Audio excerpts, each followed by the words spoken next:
Hey everybody, welcome to Raising Vibrations. This is Simon. Today everyone, I'm going to be sharing with you a series that I feel is incredibly important to bring across. I've been spending some time just kind of processing some of the images and thoughts and sort of ideas that are associated with this video series. And I think I've come to a point where I can sort of in some way, shape or form anchor in the importance of it, but at the same time also share with everybody the need that if you're going to be going forward with what would be considered an awakening experience, or if you're going to be going forward in terms of your soul's journey and so on and so forth, to have an aspect of what I'm about to share with you today integrated within your consciousness. For one reason and one reason only, in my opinion, okay, and that is that it is to make the processing of reality as you wake up to what's occurring easier to deal with. Okay, so for many of us, when we come into a space within ourselves where we learn what the nature of reality is through truth, through understanding that there are multidimensional layers to ourselves, and how does that integrate itself into our world, how to use astrology, why are we curious about our self-identity, why do relationships operate the way that they do, all the spectrum that we experience as human beings, like we have to psychologically process that so that we can integrate it into ourselves. In fact, trauma in itself actually comes from that process of not being able to actually fully integrate the experiences in your life. So what awareness does, or what I would consider to be sort of like masculine consciousness or higher perspective, what it does is it enables us to see things from a perspective that is a lot more broader, and that we can then also integrate it. The other side of the situation, which is the balanced feminine part of it, is how do we then respond and grow to these circumstances so that we can actually evolve. So that's what today's discussion's about. I've labeled it Pluto and Capricorn series. And so what I intend to do here is basically share with you 4 or 5 videos, breaking it down. Okay, I was going to do one long video, but then I felt that this was more about having the importance around the specificness of the situation versus just one long video to listen to. Okay. So that's why I've broken it up into 4. So as you follow my YouTube channel, you'll notice that I spend quite a lot of time speaking about planetary south nodes of symbols in astrology charts, very specifically the planetary south nodes of Neptune, the planetary south nodes of Uranus, and of course the planetary south nodes of Jupiter, Pluto, and Saturn. Now, very briefly, if you're new to this video or to this channel, what do I mean by that? I mean the totality or the entire context of human evolution, or should I say Earth's evolution, spanning a very, very long time. Okay, so in other words, the length and the nature of our evolution, and that what we are choosing to evolve through, that would be the planetary south nodes. It's this huge context, okay? It's this massive, massive arena of life. Now, in terms of breaking those down into smaller cycles, we would then look at kind of the natal planets, okay? And those natal planets would give us more of a specific story of where we've been in maybe, say, the last 2,000 years, okay, of your incarnations, all right? So how many times you've incarnated into different lives that you've experienced, where you were living in Roman times and now you're living in this time, and so on and so forth. So the point of this discussion is to open up really, really big and to share the importance of these galactic cycles, or what I would consider to be maybe our cosmic karma. Okay, so Pluto and Capricorn. Okay, Pluto and Capricorn is this part of our human story that is actually making very significant aspects to these planetary south nodes, particularly the south node of Saturn, the south node of Jupiter, and of course the south node of its own planet, Pluto itself. So this is a big deal. But what I want to do is I want to kind of put a pin there for a second, just hold that thought, and bring us back down to the point of this conversation. So for me, I wanted to share with you the truth about how to evolve through Capricorn in itself, and to kind of give us a context of how to navigate our way through this incredibly amazing time that we're actually getting to experience, okay? And the reason why I say that is because when Pluto itself transits over its own south node, which it's going to do 2018, 2019, the entire evolutionary nature of humanity's reality, okay, will be shifting. We are shifting at this stage. In fact, I would consider this period of time right now to be more along the lines of we're doing, does anybody watch or have seen in the past motorsports, okay? Particularly like F1, right? Formula One, or motorbikes, etc., where there's this kind of qualifying period where they have to qualify to race around the track, and they qualify to where they are going to exist on the grid just before the race begins, okay? And that usually happens on a Friday and a Saturday. It's kind of like a preparation testing. And this applies to everything in life, to be honest. We're always going to prepare for something. So I feel like we as human beings have had the kind of preparation cycles occur for us, where most of our reality has been shifting and changing and gearing us up and preparing us for these very, very significant shifts that are going to take place, as I said, about 2018, 2019 and onwards. Okay, some big stuff's happening there. So we're going through this preparation period. The south nodes themselves, particularly Pluto, will come to a point where the structure, the biosphere, okay, the biosphere. So when I say biosphere, I'm talking about you as an energetic being. So you are multi-layered. You have a physical reality. That's how you're experiencing me here. But on a multi-dimensional reality, you're actually experiencing me from an emotional perspective. You're experiencing me from a higher perspective through higher mind, and so on and so forth. It's all happening simultaneously. Okay, you don't really have to get into the experience in itself. Just know that it's occurring. Okay, so the biosphere would be the nature and the way that we relate to reality, and how our individual context, our individual definitions, the way that we observe, identify, define, relate to the existential world, and of course within ourselves, is coming up for like a massive review.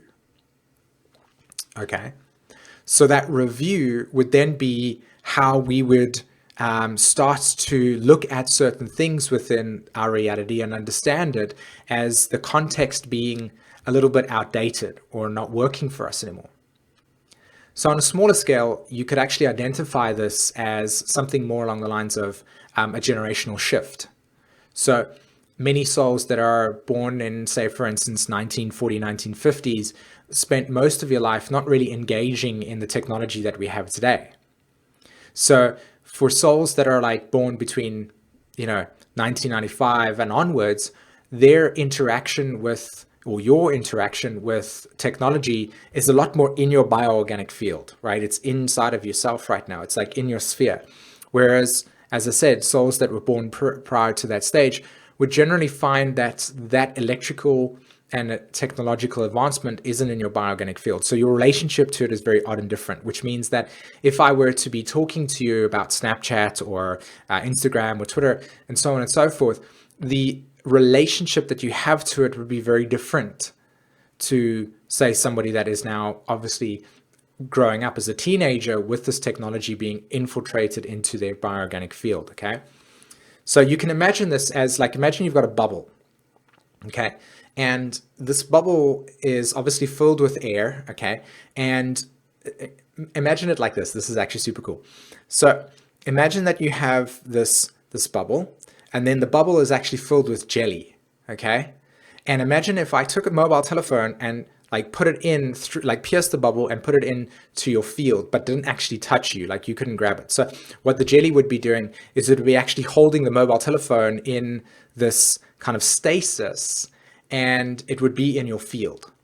That's how you can understand the nature of artificial intelligence imposing itself on the bioorganic field of humanity at this stage. In other words, our relationship to reality is becoming more and more synthetic, which for me was a really like powerful insight, okay, that I experienced within myself. Now I've got tons of Aquarius, and for a long period of time, and I'll tell you why there's an association with Aquarius. For a long period of time, I identified the Aquarian age as something very scientific, very associated with higher vibrational technologies that would be sharp edges and, like alien type of structures, etc. And when I found evolutionary astrology, it actually referred to the Aquarian age as more of something where we created the structure of reality through a feminine and masculine balanced state, which was that the majority of our structures would be in relationship and in harmonics with natural law. So the sun would provide us with power because that's what the sun is. It is power. It gives us light. But ironically, the sun in yourself is the same thing. Does that make sense? Now, again, I just want to put a pin on this here and say that the point of this video is Pluto and Capricorn. So what I'm doing here is I'm tuning into the nature of the consciousness that I would want everybody to elevate to in relationship to what Pluto and Capricorn is showing us, okay, how we are readjusting ourselves in relationship to this new earth structure, okay? So as I'm sharing this with you, I'm showing you the state of being to operate from, or to understand the nature of what Pluto and Capricorn is offering us, okay? So just so that I don't like lose anybody and go, look, what is this guy going on about? Because I feel that sometimes. I feel like I go off a little bit too much, and then of course the track gets lost there. So I hope that kind of grounds everybody again. So what I'm talking about here again is the relationship to the Aquarian age, and that being where we, as in human beings, identify that the sun outside of ourselves is really inside of ourselves, and that the sun is the power generator. So therefore, creative self-actualization is your energetic power center.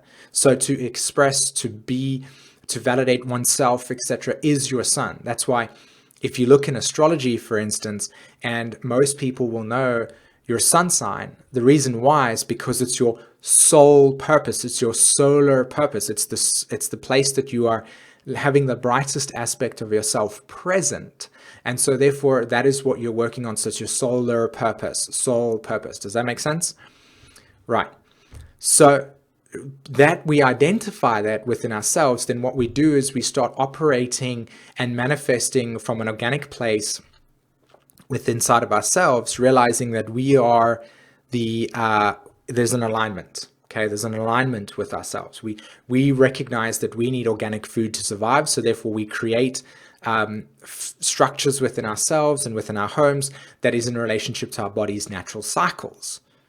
Another example that I could give you here is that how many of you are aware or do this actively, Capricorn, Pluto and Capricorn, taking self-responsibility, self-determination, self-mastery, and you recognize that your body has got different biorhythms, okay? So we eat, let's say, for instance, in a societal conditioned structure, we receive instructions from supposed experts that you're supposed to eat 3 meals a day with this amount of this, and this amount of that, and this amount of that. Now, let's take, for instance, the way that the body actually operates versus our relationship towards the authorities giving information based on studies that are more physical based versus more integrated of cyclic experiences, right? In other words, how natural the nature is showing us how we operate. And so our bioorganic rhythms in relationship to that, because every one of us have got different ones. Like for me, for instance, I create the best in the night or in the evening. Whereas in the morning, I find myself not as alert as maybe other people. So therefore, the bioorganic rhythm for me would be in association with saying I would eat my food, say, for instance, 3 hours before I'm going to get into a creative space, so that my body has had enough time to digest and develop energy, so that when I do actually produce work, I'm coming from a space of nutrition as well as energy. Whereas I wouldn't create at, say, for instance, 9 o'clock in the morning, for instance, okay?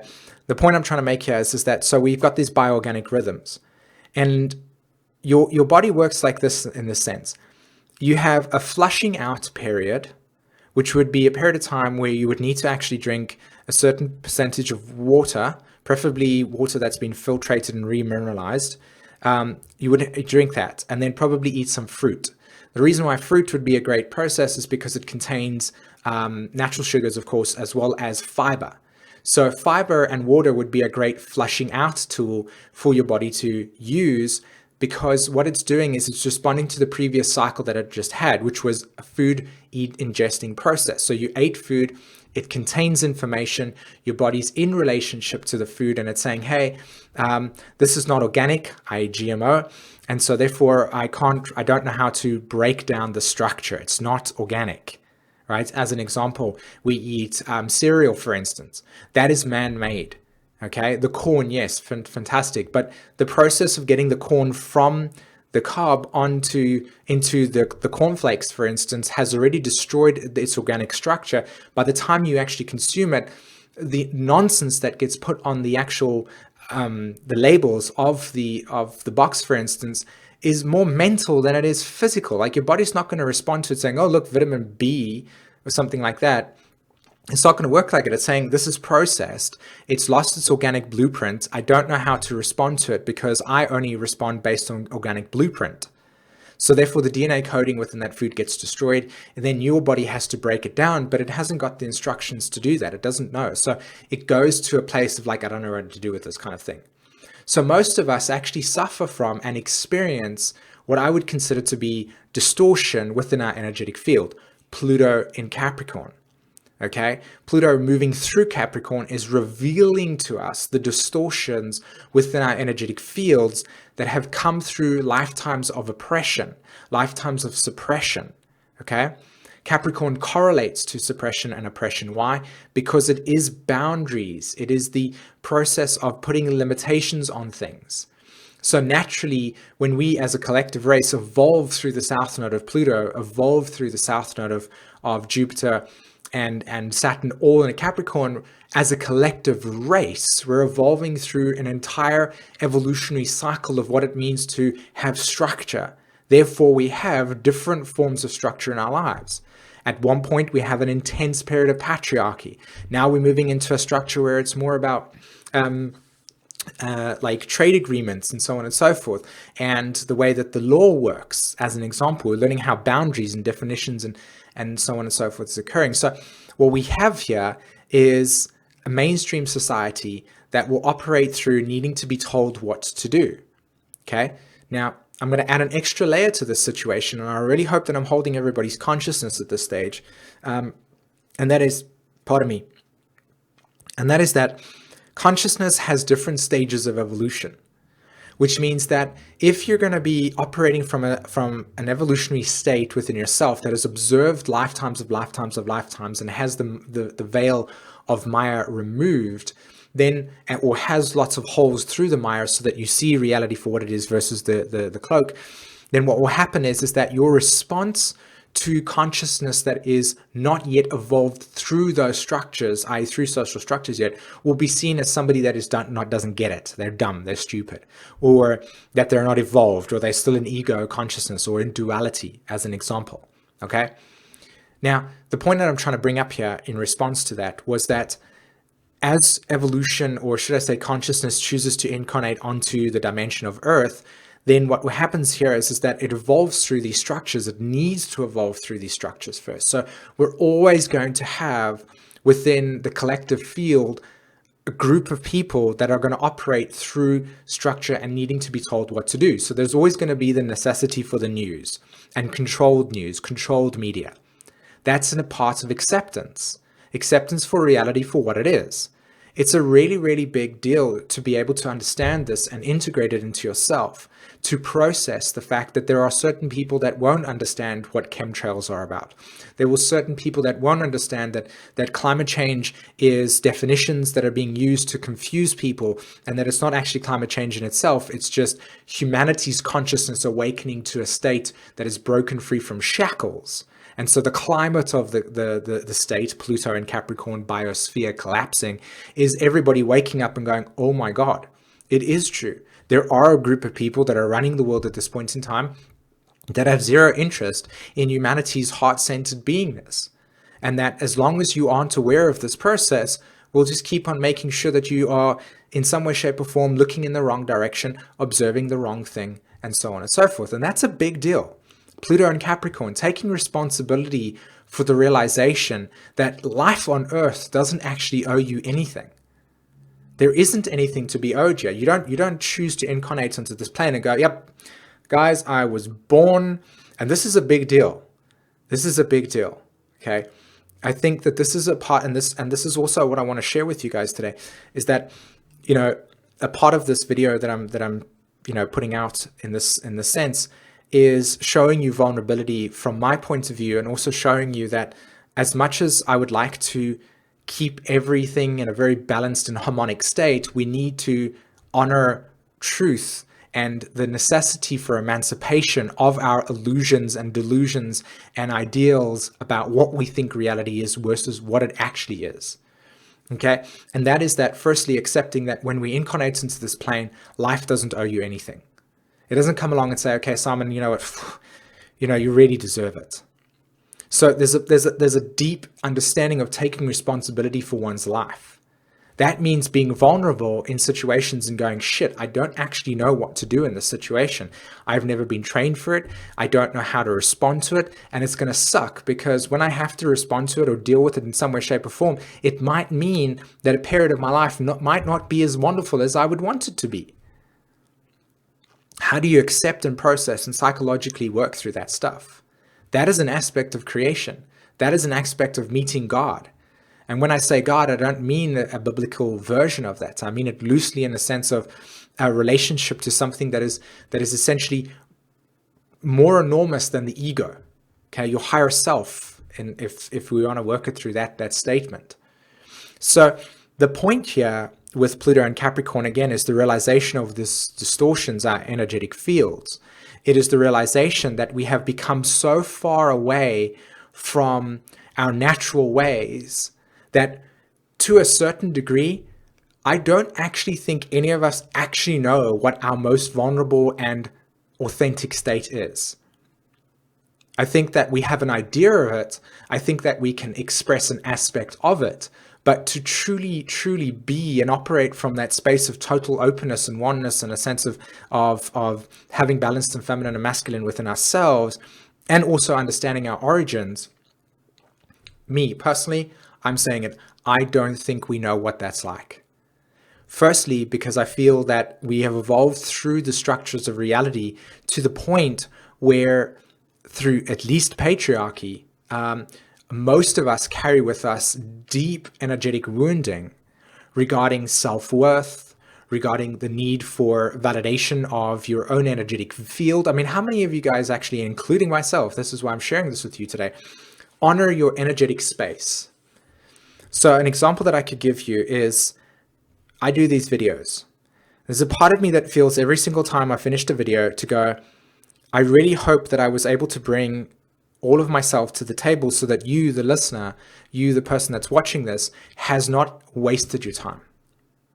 And I'll watch videos over and over sometimes, and I'll be like, because I'm going to be honest with you, most of the time that when I do these videos, I'm doing it to heal myself by teaching myself not only to be open and vulnerable to you, the community, to the world, but also to learn to recognize that I can and do have the capacity to, the word is disseminate, thoughts and ideas about what I think and perceive reality to be into the collective, in a hope that we as humanity can be listening to one person's sort of ramblings and then integrate it into your life so that you can then be able to move past an energetic block that you might experience. Okay, so it's just about like awareness, integration, sharing. So leading from example regarding the Trinity, which is balanced masculine or feminine, masculine, and then the Trinity, which would be then the Christ consciousness, or the idea of experiencing directly what life was about, and then sharing that story as if it's my own, because it's my own, right? That realness to the situation. In fact, I don't know if you've noticed, but the background that I have right now is completely just a blank wall in the office. I've taken away all the other stuff. I can't be asked with it, to be honest.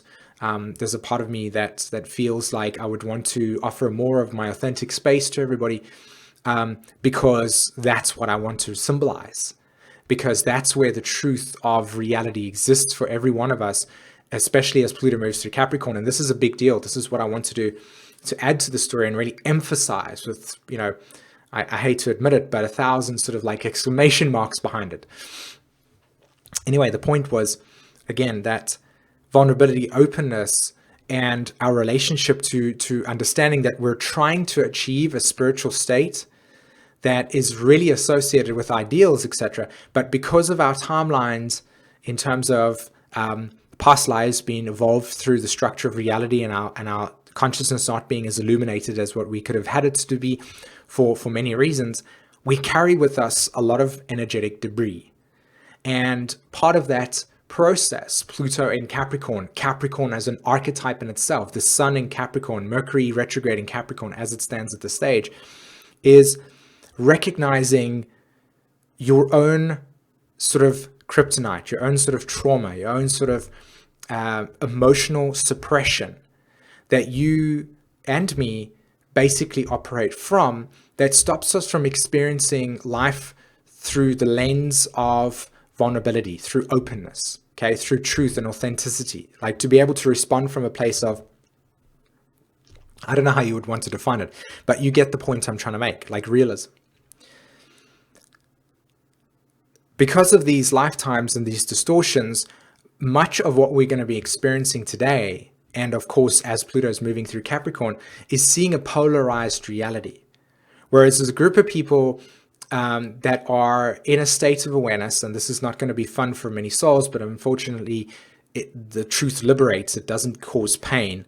We just are afraid of it because we don't know how to respond to it, because nobody's told us how to do it.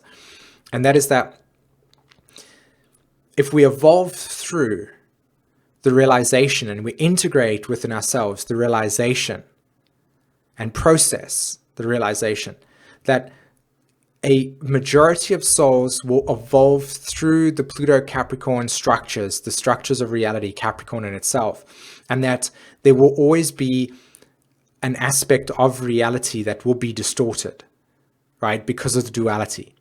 And that for every one of us that is on the other side, to then operate not through responding to that by trying to convince and convert, Sagittarius, but by recognizing within yourself that you are a part of that collective consciousness, that you are a part of this plane, okay? You're a part of this plane. You're integrated fully holistically in this experience. So it is to look at the distortions and then from a service-orientated place, and this is where the Virgo Pisces orientation comes in here, okay? Everyone wants to help the world. Everybody wants to help save the planet, as it were. Okay. Firstly, check in with yourself. Are you responding to the situation because you want to have a sense of validation, that you're seeing other people that are around that are doing this type of thing exist, and so therefore it would be nice to have a certain percentage of energy within yourself, because maybe we come from the consciousness of scarcity. So it's like, how do we actually become the idols that we see? So I look up to this idol and I go, oh my God, I got to be like that because that's just amazing. And we attain, or we try to rise to that occasion within ourselves. We try to get to that structure of, that person's saving the planet, so therefore I've got to do the same thing. So we try to do this, okay? And we want to heal the world. Check in with yourself. Are you doing it because there is an ego identification of you need to heal yourself first before you can actually start healing the planet, as it were. So check in with yourself and say, are you doing it for the right reasons? Where is your integrity? Where is your authenticity in that sense? Okay? And I think that this is a really, really big deal, because firstly, for me, what it does is it makes me become grounded in realizing that every situation, circumstance that reminds me of the distortion is not one where I need to then polarize from the situation and go, oh my God, now I need to do this healing type of thing. It's like, okay, you go into the situation, you say, okay, what is needed? What is needed? Okay. So an example that I could give to clarify what I'm trying to say here, and I hope everybody's with me. I'm working with Virgo here at this stage in the Pisces axis, Virgo, Pisces, Jupiter, and Virgo at this stage. And how do I respond? Now you're in an awakened state and you're clearing the energy, and it's like, okay, how do I now integrate myself back into the system where I allow for more awareness to be integrated into the situation? And so you want to be of service. But firstly, check in with yourself and say, am I healing myself? Am I honoring my own authentic vibration? And am I connected to my story? That's a big deal. Are you connected to your story? Because your story becomes the thing that heals. Your story becomes the ability to connect to another person, and connection is a big deal. Again, right? Especially as we're living in this time where I'm going to come back to this idea of the artificial intelligence, or should I say consciousness, evolving through when Uranus and Neptune both went through Aquarius, okay, in most recent, from 2008, pardon me, not 2008, 1998, up until 2012. Okay, so we've got that time period of time where Uranus is moving through Pisces, moving through Aquarius, Neptune is moving through Aquarius. That was when obviously electronics and assimilation of disassociation and of course becoming more connected to the internet, right? Aquarius internet, disassociation, transcendence of the physical, Neptune, okay? That I will talk about in the Pluto and Scorpio video. Okay, so what I'm going to do is I'm going to do a Pluto and Leo video, Pluto and Virgo video, Pluto and Libra video, Pluto and Sag, Pluto and Scorpio, and show you how you are integrated into this whole arc of evolution that's happening for us. Okay, we're part of a massive galactic story. Every single one of us on this planet right now have a specific role to play. Your generation shows you that. Pluto and Virgos, got Neptune and Scorpio, your association towards abandonment regarding God, and then the realization of actually finding yourself through commitment to your story, through content transcending the physical, as an example. So I'll go through those experiences for you to show you the overall arc or passage that we as a galactic consciousness is evolving through, that Earth is an energetic being herself. And so Earth is evolving through the structures of reality, i.e. Pluto and Capricorn, south node of Pluto and Capricorn, south node of Neptune and Aquarius. Those are the definitions, those are the energy patterns that Earth is evolving through. We as human beings have chosen, or should I say, we as infinite beings, energetic beings, evolving with an organism on the planet. That's what we are. We are an organism. Okay, so this bioorganic body over here is an organism. And what this does is it holds space for our consciousness to be present within in order for us to evolve through the time periods. So at the moment, everybody that live on this planet is evolving through a specific time frame that your soul has chosen to evolve through. Okay? So your personal story becomes what the planet needs to know. That is what Earth is doing. It's saying, hey, I want to evolve through this thing. I need help evolving through this thing. So therefore, can you help me evolve through this by acting as an aspect of this evolutionary cycle? And it collects data. That's what it does. It just collects data until eventually at some point, the collected data becomes experience. Does this make sense? And so therefore we raise our consciousness in regards to collecting of experiences. So in this moment right now, Pluto through Capricorn, destroying all patriarchy, who cares if you get it right or wrong? It doesn't matter. All you have to do is form a relationship towards the next step. You tried it out, it operated this way, you collected data. Next step, do it again. And eventually over a period of time, you start collecting data in relationship to how things operate when interacting with a certain way. You can then share that information to help another person not have to do the same thing. Expansion of consciousness. Because when you start to go, am I going to get it right? Is it going to be like this? Like you immediately put boundaries and definitions on things, stopping you from actually giving you the capacity to experience yourself as a being just experiencing itself. And also for the capacity for everybody else to go through the same experience by just saying, hey, by the way, guys, don't do it this way because I found out that when you did it this way, it operated like this. Try that. I'll give you a brilliant example. Anybody that's transitioned out of eating meat and dairy products themselves and moved into plant-based diets or raw food diets, don't try and recreate the food that you were eating when you make the switch. Go completely new. Because the moment you try to recreate, you're going to be putting your consciousness back into a time frame in which you are finding yourself a sense of lack. I.e., I can't like have the same sensation relative to the past with this new thing, so therefore it's not working. Does that make sense? So, and the way that came into my consciousness was by speaking to somebody where they said, hey, yeah, just completely eradicate the way to recreate it and just do something completely new. All of a sudden it was like snap. I didn't crave any meat, I didn't crave any dairy products, I didn't crave anything of the sort. It just completely removed from my life, as an example. So when it comes to the process of making a change or, moving through these things and cleansing these processes, I'm still with you guys, by the way, that is necessary. Okay.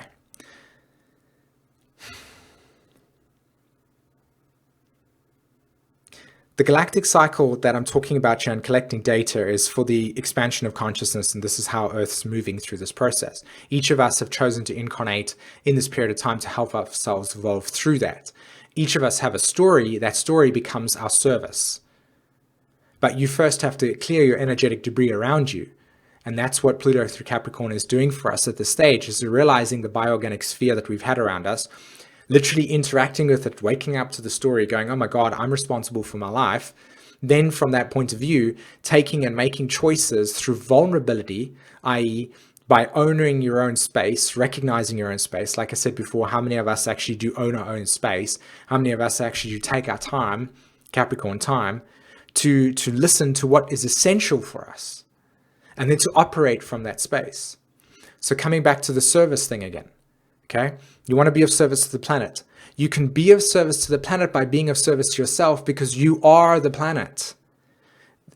In terms of the nature of everybody's and all the archetypes that are evolving around you, that's everybody's choice. There are certain people that are playing around in the Scorpio Pisces vibration. There are certain people that are playing around in the Gemini Leo vibration, etc. Your astrology chart will show you the specific type of themes that you chose to evolve through and with. Hence the reason why you have a diversity of people on the planet. Your job is to find out what you are resonating with on yourself. So know thyself. Then from that place, interact with everything around you. That response to that reality all of a sudden becomes integration and then healing process there. Because you are then realizing that you are part of a whole, the source, but you are then also individual within that experience. And that your individuality is allowing other people to see their own individuality by seeing you different from themselves. Does that make sense? So what I wanted to do is just end off this discussion with you, everybody, today. Or should I say, part one. And that would be there's a part of me that wanted to really share vulnerability with you today. I recently came across an experience with myself where my soul has, and I might actually do this. In fact, here's my astrology chart. So I hope everybody can see my astrology chart over here. This is my birth chart in itself. And the things that I wanted to specifically focus on today was the fact that I have so I have Mars and Venus in Virgo in the 8th house. So this is why I do this thing where I'm like healing through and processing the psychology of experiences and how that operates for me through relationships, right? So healing relationships through processing, healing Virgo, processing Scorpio, relationships, Mars, Venus, okay? But if you noticed over here, they're actually making squares, and they're making squares to what is called the nodal axis. And my Mars is also squaring my Uranus and Jupiter. So I've got that in my chart over here. And so a big part of this story for me in terms of my astrology is, and you can also see the north node of Uranus is actually, and the north node of Mars is both conjunct my natal north node. So there's a massive amount of significance regarding communicating, expressing, and also validating my own relationship to myself. Now, unfortunately, one of the karmic lifetimes that I've lived was being of service to humanity in a way where I didn't actually acknowledge my own importance and my own feelings of validation, etc., which has led me to then do things without actually asking for anything in return, which is a big deal. Okay. And so most recently I've come to, like, deeply within myself shift huge karmic energies. Okay, now I'm actually having a 4th house Pluto astrology solar return. So that's one of the major reasons why that's the case. And of course, my transiting Pluto is actually in my 12th house at this stage. It's right there. Okay, and I also have Saturn over here. So I'm having like, and then of course the north node of Jupiter, the north node of Virgo is in Virgo there, and also Jupiter is there as well. So what's happening for me here is this incredible like story that's unfolding of coming to realize how much of myself I don't actually like honor, and that I've almost got the psychology where the suffering is so intense for people that I can't bear to stand it. So therefore I will overextend myself, Pluto in Libra, Mercury in Libra, extremes, to the point where I won't even recognize or ask for anything in return. Therefore, I'm just basically being of service in a devotional way with now having nothing come back at me. And like to come to that realization within myself, and to recognize how much of my soul doesn't actually experience anything of the feminine. Like, so what will happen is that it's give, and then eventually at some point go, oh my God, I don't actually have anything in my cup to give anymore. And then what will happen is that whatever I have given will not be received, like will not be shown back in return. It'll just be like, look, it's not coming back to you.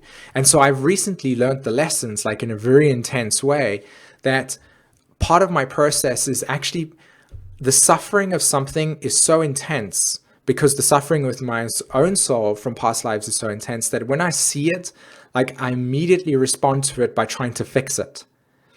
And so what generally happens here is that I don't allow for other people to not only fix themselves through their own story, but I naturally gravitate towards people that don't give.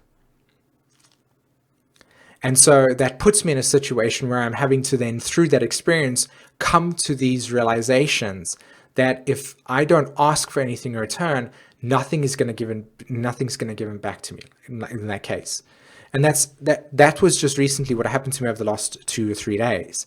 But intensely, like I've shifted it in myself, like how much it is important for me to say, here's a lot of stuff, here's a lot of things that I love to do, etc., etc. But then there's a part of me in saying, I also would require something in return. Like that's been a massive lesson for my soul. So Pluto moves through Capricorn, and I come to realize, and of course I just had a Saturn return as well, as you can see there. So this starts to happen to me where I've actually had to, it was almost like peeling away a layer of cellophane that was put under my eyes that stopped me from actually experiencing anything amazing.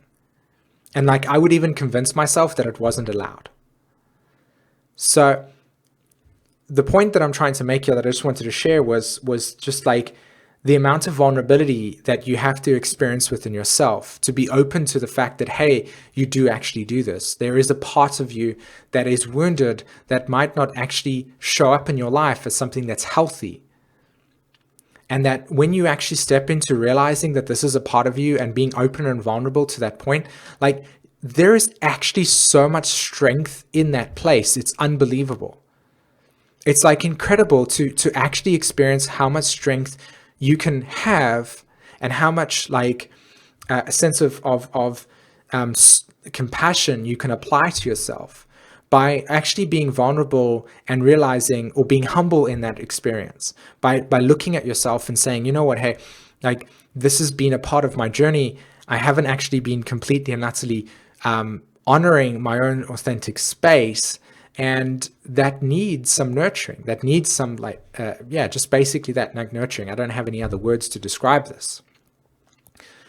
And I suppose there's a part of me that even does it with the YouTube, where I spend so much of my time putting out like content which I consider to be helpful in some way, shape or form. But then what I don't do is I don't actually recognize that there's an aspect of it that's actually giving me something back. So I'm so heavily focused on offering the community or the tribe this information that I don't actually just spend some time taking the process a little bit slower and enjoying it. And it's crazy. It's crazy how that works for me. And then coming to that realization and also honoring it, like actually being able to say it, is a very powerful thing. So I encourage every single one of you at this point in time, look at yourself and say, there's a part of myself that is deeply maybe wounded, or a part of yourself that might not necessarily be open to want to be explored, and say to yourself, I want to give myself like 1 month where I just spend some time looking at that part of myself that allows me to be open and vulnerable about something, and then to be brave enough to venture into that experience and nurture it, so that you can reestablish your relationship to yourself, where you can actually give yourself more self-love, I would basically say. That would probably be the best way to put that across. So yeah, so that's the video I wanted to share with you today regarding the introduction here. Sorry it took so long. I felt like that was an important message to share. I really hope that everybody's doing fantastic and that you're moving through this Mercury retrograde with intense insights. I know I am. Obviously, this is one of them. So what I'm going to do right now is just going to attach to this video series the insights that I would like to share regarding the generations. Okay, so Pluto in Leo and what your responsibility is or duty is or experience, should we put it that way, in contrast to where we are today. And then the Pluto in Virgos, Pluto in Libras, Pluto in Scorpios, Pluto in Sag. All right. And by the way, thank you very much, Pluto and Sagittarius souls, for tuning into this experience. I love that. I love the fact that there are souls that are at the age of like 18, 19, not even, you guys are like 17, and you're tuning into your soul development. Like, that is fantastic. And I honor you guys deeply. And so I'm so sorry for like, thinking that you guys wouldn't be at that point yet watching it, but ironically knowing that you actually have the technology available to you at this point in time to surf the net and be curious about it. So welcome. And I definitely will be bringing more content your way regarding what it means to have Uranus in Aquarius, Uranus in Capricorn, etc., etc. Okay. Other than that, guys, thanks so much for this video. I appreciate it. I will see you in the next part of the series. Until then, take care. Bye-bye.